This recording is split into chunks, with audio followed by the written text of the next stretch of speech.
Hindi ko na matandaan kung ilang beses na ako nakapunta sa Hong Kong sa iba't ibang kadahilanan. Mayroong tour and pleasures, church activities and gatherings, business purpose din, at minsan naman ay napapadaan lamang dahil sa nagiging layover minsan ng Hong Kong Airport pagka ako ay may pupuntahang ibang bansa.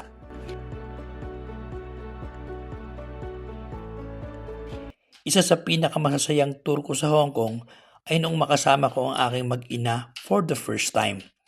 At sinamantala namin ang pagkakataon na ma-explore ang mga magagandang lugar, tanawin at pasyalan habang summer vacation.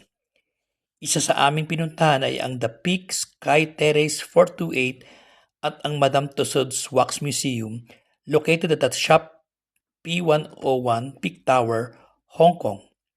Tara, samahan nyo kami.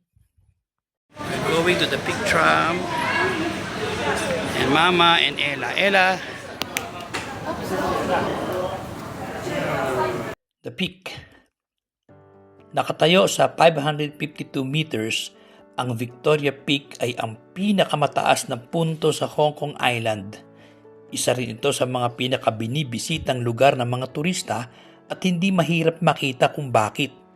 Mapupuntahan ang mga malalawak na tanawin ng metropolis, lunti ang kakahuyan at madali ngunit nakamamanghang paglalakad sa loob lamang ng 8 minuto mula sa Central sa pamamagitan ng 125-year-old gravity-defying na Peak Tram ng Hong Kong. Predictably, ito ay naging isang money-making circus na may mga restaurant at 2 shopping malls, ngunit may magic pa rin dito kung malalampasan mo yon.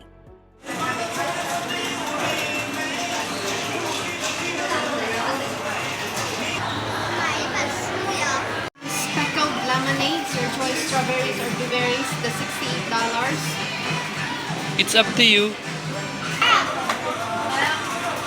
Okay, yan na Mama. Yan pang libreng drawing si baby ko dito Sa itaas ng terminal ng Peak Tram ay bubungad sa iyo ang Peak Tower. At pag umakyat ka sa level 5 ay maaabot mo na ang Sky Terrace 428 na pinangalan ng ganito dahil ito ay nakatayo sa 428 metro sa ibabaw ng dagat. Sa mga terminong ginagamit ng mga taga-Hong Kong, ito ang tuktok ng mundo. At sasalubungin ka lang ng malalawak na 360 degrees na tanawin ng mga gubat ng mga skyscraper ng Hong Kong. Ang daungan at ang kulon ay nasa kabila. Naroon din sa Sky Terrace 428 ang mga Instagrammer, opisyal na photographer na nag-i-stay para sa negosyo sa harap ng pinakamahusay na posisyon na parang naka-frame na view. Madame Tussauds. Ang Madame Tussauds Hong Kong ay isang wax museum sa Hong Kong na binuksan noong year 2000 bilang ang unang Asian branch ng wax museum chain na itinatag ni Marie Tussauds. Matatagpuan sa Peak Tower sa Hong Kong Island, ang museum ay naglalaman ng halos 100 wax figure na kilala sa buong mundo na mga kilalang personalidad, na halos 75% dito ay mga Asyano at 16 sa mga wax figures na ito ay mga taga Hong Kong.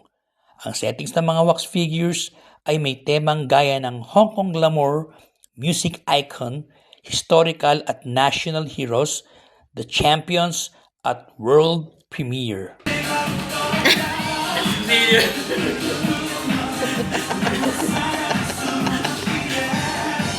Sayo ka ulit.